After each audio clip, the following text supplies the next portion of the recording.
Hello all, this is Andy with Airhead Boxer Spirit. This is a video I've been wanting to make for a long time. It's basically all about 40 years on two wheels, my experiences with bikes that shaped my life. This is not a bike review video, this is more a story of my motorcycle evolution, my regrets, the brotherhood that formed, the aging culture that we're faced with, and what still matters as far as motorcycles go. So please sit back and come along for the ride. There's going to be a couple bikes that I will discuss that I wished I would have never sold. There's going to be probably one or two bikes that I thought were the absolute best bike for me personally, and I will explain why. Sadly, there will be a discussion on a pretty bad motorcycle accident that led me to lose one of those bikes. And there will be just some general ramblings about the aging motorcycle culture and the rallies that are getting to be smaller and smaller, but it's still a lot of fun, so hang on. I distinctly remember always having liked bikes. Even when I was growing up in Germany with my brother, whenever I saw a motorcycle, I would just look and just be mesmerized by it. So I think my parents knew they were in trouble, that I eventually would get a bike. And well, my dad and I moved to the US. He was part of the German Bundeswehr, was stationed in Fort Bliss, Texas. He brought this little Honda CT70 with him that he had in Germany. And man, I would sneak that thing out all of the time. So my brother, who remained in Germany, he was given his first car by my grandma, pictured here.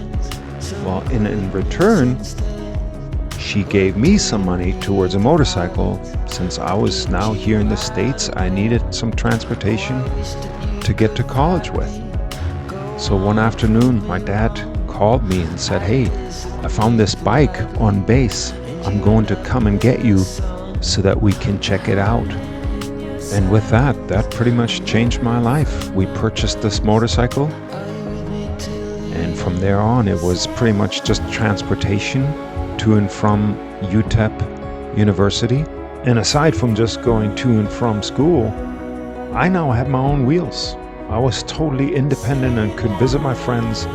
Some of them lived on the other side of El Paso, and I would take Trans Mountain Road to get to see them, and usually stayed all weekend. Just had so much fun in those days. I want to say there was a crankshaft bearing failure on the 440 which prompted me to buy this bike, a 1976 Honda CJ360T. Another good German friend of mine, Per, and I ended up rebuilding the 440. Incidentally, he had a Yamaha XT500, which I thought was just the coolest bike ever. Oh yeah, in case you're wondering, that's my dad's 1974 BMW 3-liter CSI that's sitting in the background. Very cool car. I used to sneak that thing out too.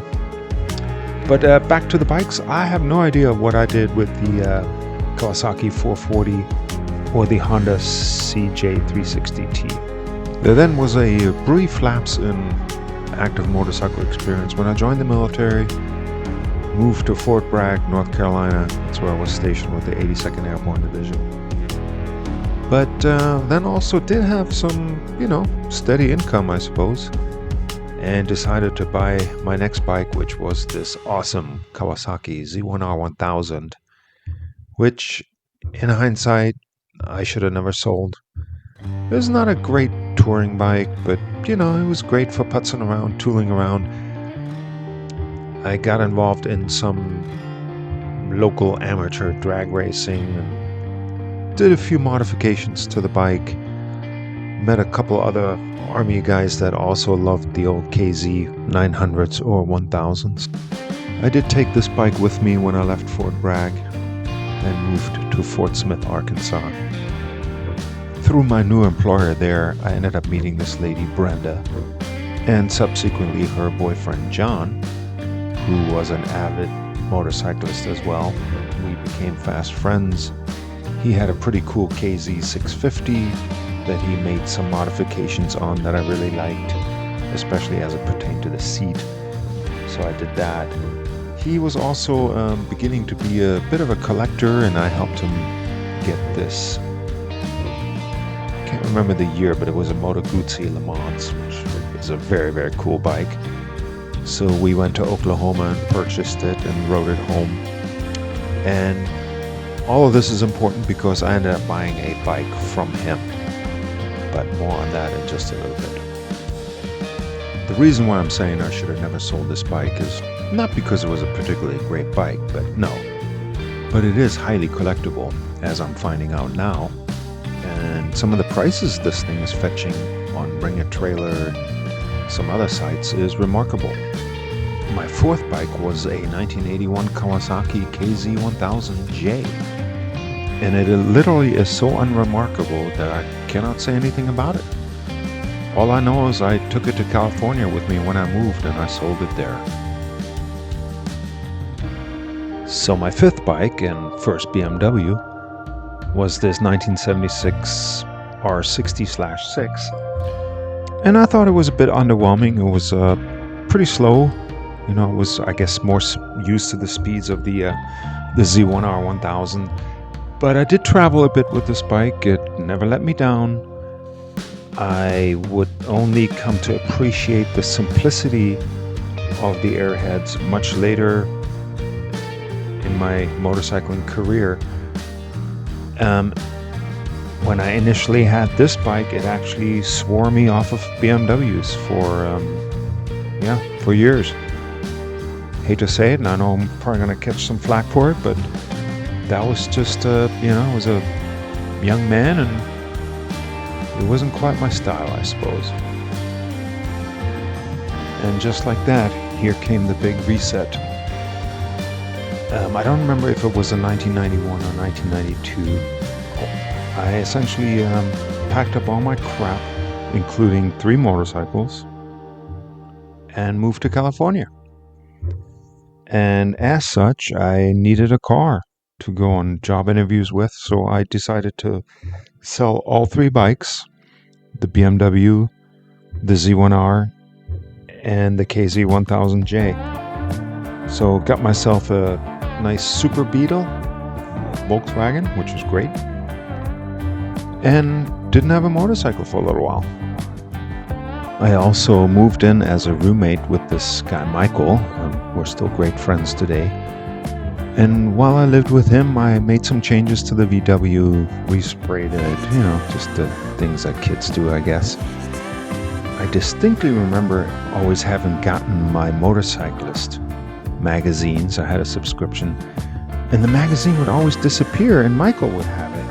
And finally I asked him, hey, are you interested in motorcycles at all? And he says, oh my God, I would love to have one. So kind of cool. I helped him get a bike, which was, I believe, a Yamaha XJ650 Seca. So he bought that, and then of course I had to buy a bike, so I got this Honda. And he and I went on many little trips, around San Diego, La Jolla, Palma Mountain. Just had a blast. As I remember, Michael was a good rider. Our friendship just grew and grew. We had so much fun together on these bikes. There was one particular incident where he was parking it on the beach, and I was just hoping that it would fall over. And he would always somehow manage to put his bike key somewhere where, gloves on, we're ready to go. And then he's like, oh, where did I put my bike keys? So it was kind of funny. I then moved away from San Diego. I got a job with Marriott corporate headquarters in the Washington, D.C. area. So I sold the Honda. I was bikeless yet again. I did take my VW Bug with me. And of course searched the local papers for rooms for rent. Ended up finding this guy Brett. He had a townhouse and a room to rent, so did that, and he ended up being into motorcycles as well and actually raced bikes. So on occasion I would go with him to Summit Point where he would race. I would help him out in the pits, and Eventually, I ended up moving out. I got my own townhouse, and yeah, that's where I began talking to my friend John in Arkansas again, and he had the Honda CX500 Turbo for sale. So I took my little Plymouth Horizon and a rented trailer and drove out to Arkansas and brought the bike back. Little did I know that a change in employment, I began working for Verizon as a consultant, and I met this guy named Alphabet, and he was an avid motorcyclist, specifically the BMW Mark. And we would sit together for lunch, and he would tell me all these cool stories about these guys and motorcycle rallies that he's gone to, etc., etc. So eventually he suggested that I go with him to one of these rallies. So I went to the Square Root Rally in 1998, and I just rode the Honda Turbo there and saw so many cool bikes, and ended up meeting a bunch of the guys that Alphabet had talked about, like RJ and Dave Good and various others. Sadly, I had only gotten a day pass, so evening came and I had to leave, but those guys made such an impression on me that I would later join their club, the Dutch Country Riders. But more on that later. I absolutely loved this R100CS. I ended up meeting the owner, Dave Good, pictured on the left here, and yeah, in a weird twist of fate, I would own that very bike 17 years later. So yeah, I really enjoyed hanging out with the DCRs. I went to some of the breakfast rides and such, and then joined them. They were a bit of a BMW-centric club, so even though I was riding my Honda there, they always accepted me. But my good friend Alphabet one day asked me if I wanted to go to Bob's BMW for lunch, and I was like, yeah, sure. And well, that sort of changed my motorcycling life forever, as I fell in love with this 1997 K1100LT. So I purchased this bike under some funny circumstances, but yeah, this bike was a game changer for me. I could now go on long distance trips, go camping, and got to spend so much more time with the likes of Alphabet and RJ and Joe Morenzi and Dave Good. They all introduced me to motorcycle rallying, to where you actually packed up your bike with camping gear and then headed out for 3-4 days. About a month after I purchased the K1100, Michael from San Diego came out to visit. He had some work function here in DC. So while I still had the CX500, we took both bikes out and went cruising down to St. Michael's and just, regular stuff around Maryland, down in Annapolis, etc. I eventually sold the Turbo to this guy. And yeah, then it was all about the K1100LT and going on different trips, different rallies, to Iowa, to the Finger Lakes Rally, of course. And for me, the K1100 was probably one of the best bikes I've had. Plenty of power, great handling, very comfortable. I ended up adding a 5-gallon external or auxiliary fuel cell to it. Did some minor iron butt stuff like the Saddle Soar 1000, and overall just an absolutely fantastic bike. In 2008 I got into a pretty bad accident. Bike got totaled, had 55,000 miles on it, which I bought the bike with 80 miles. So yeah, lady pulled out in front of me. There's nothing I could do. Tried to avoid her, but yeah, as things go, didn't end well. I ended up in the hospital with broken ribs, collapsed lung, separated collarbone, whatever, all that stuff. And I was without a motorcycle yet again. So thankfully I was only without a bike for about 5 months. And I decided to buy this K1200LT used. Turned out to be a pretty good bike. Just kind of lacked soul, I guess. It was a good runner. It was a good long distance hauler. Went on quite a few tech days and rallies and such. But yeah, it was a good bike overall. This bike would lead to another pretty big revelation, and that is that at a Finger Lakes rally, I told Gretchen that I was thinking about getting an Airhead. And that started a whole new motorcycle chapter in my life. The Finger Lakes rally has always been sort of the highlight of my rallying season. We'd always get together, then usually ride up to the Penny Ann Diner for a nice breakfast. And then we often would take up a nice ride up to Lake Ontario. It's, of course, absolutely beautiful there. There's usually some racing to be watched, which is kind of cool. I'm a regatta racer, so I enjoy that. And then we would normally come home via a stop to Monica's Pies for some delicious blueberry pie. And I would often walk around the rally grounds and take pictures, and this is where I began to really start looking at Airheads in a whole different light. There's always this group from Ontario that has a bunch of their bikes parked, lined up right as you come into the rally site. And yeah, I took some of the pictures and I'm like, you know, maybe I really do need to get an Airhead. So in a weird twist, maybe a month after the Finger Lakes rally, Gretchen contacted me and said, hey, Norm Strasser gave me his old bike and I think it's too big for me and I really don't want it. Are you interested? I asked her to send me some pictures and she did. I did a little bit of research and yeah, it wasn't exactly the Airhead that I wanted as far as, you know, I sort of wanted a running one, but I floated the idea to Lou and RJ and they were both, heck, it's almost all there. They even agreed to help me put this bike back on the road. So I purchased the bike and RJ and I would go up a few months later to retrieve it. I also purchased the Heinrich tank from Norm Strasser himself in a separate transaction.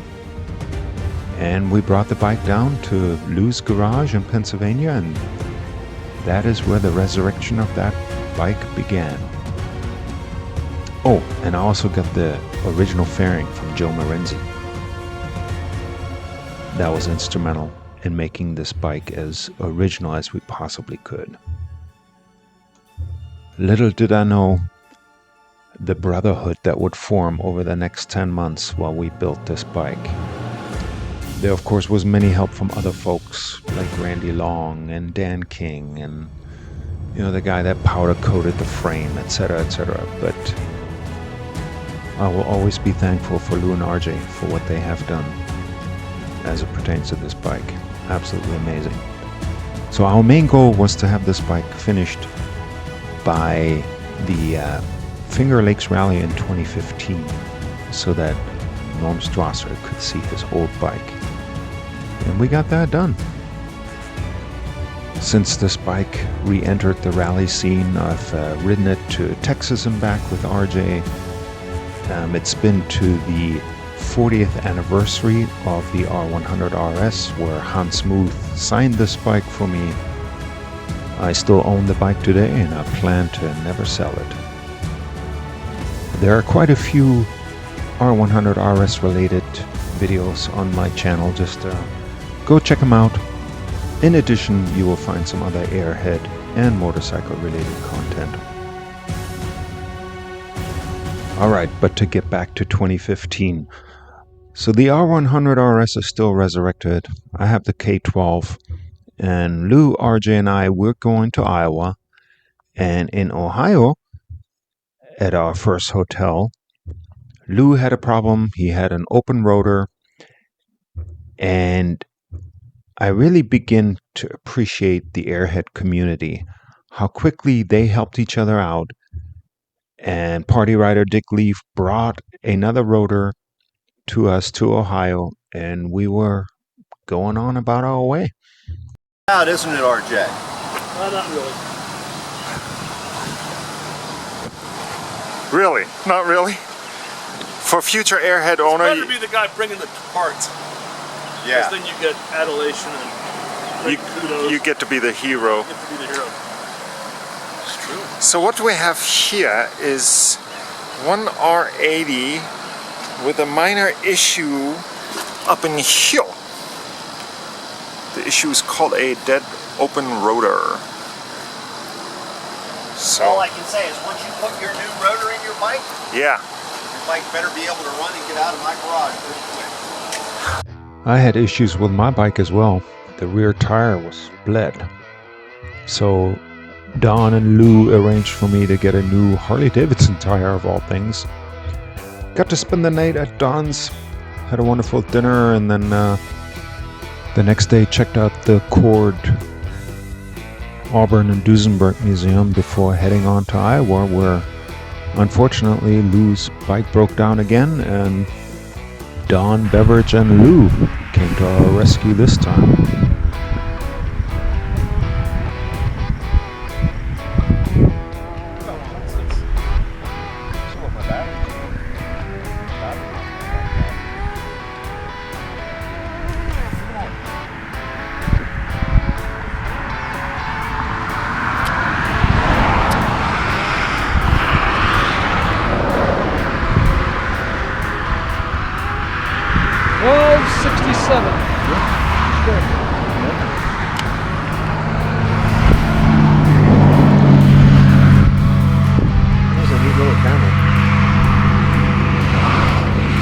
Okay. The phone says on Beveridge, June 11th, 4:06 p.m.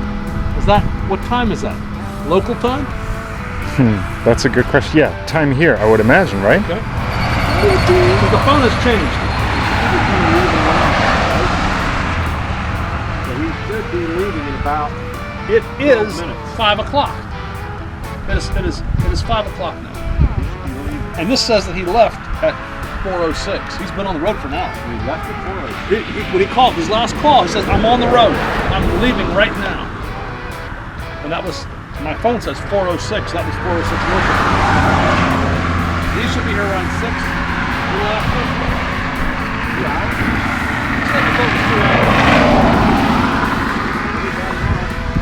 You're having a fun time, boys. What do we want to do before he gets here? Say? Music on, Peter? We could do a little dance. Oh, that's right. I was going to put on some music, wasn't I?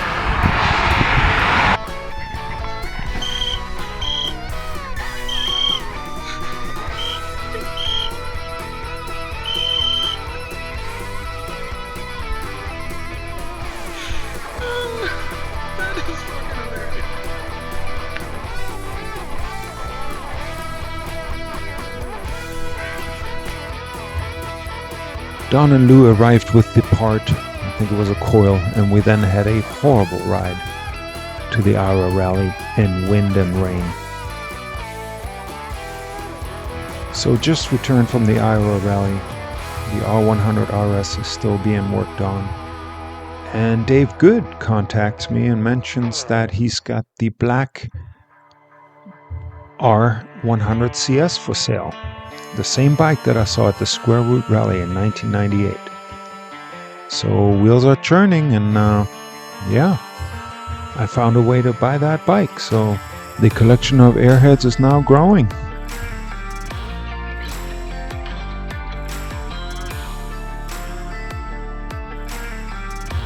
Bike number 12 was one of those eBay purchases. Saw this listing for a rolling chassis R100.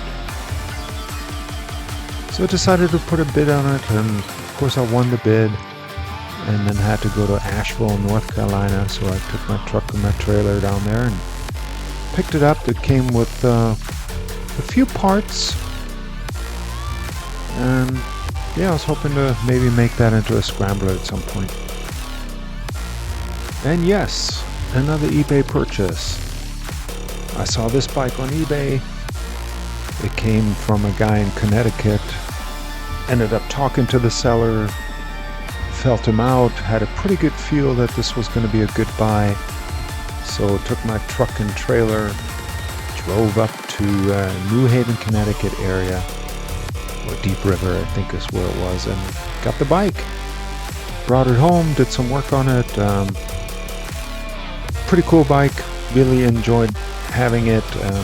Took it to several rallies. Got it signed by Hans Smooth. But then, yeah, also had a Triumph Explorer, and they were kind of pulling double duty, so I was beginning to run out of room in the garage, and I sold this one, and, well, probably shouldn't have, but I did.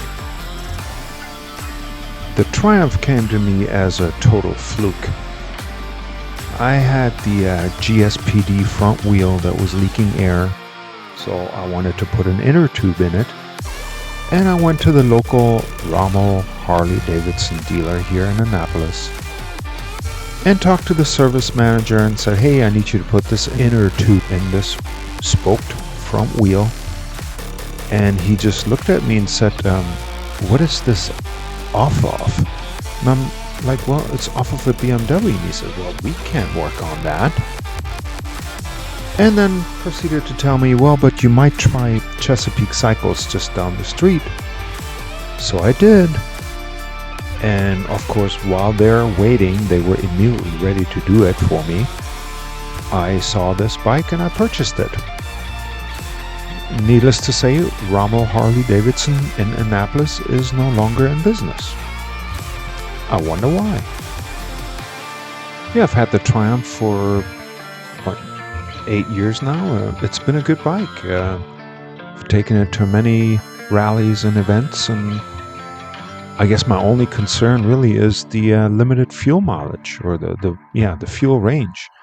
It's got a 5.3 gallon tank, so 221 miles, and I'm out of gas. And I know that it is 221 miles. Bike number 15 is a 1985 BMW K1100RS that was essentially just given to me by a friend. Has a title, shows about 26,000 miles on the clock, and was last running about, I don't know, maybe 12 years ago. So there's definitely some potential here. We'll see.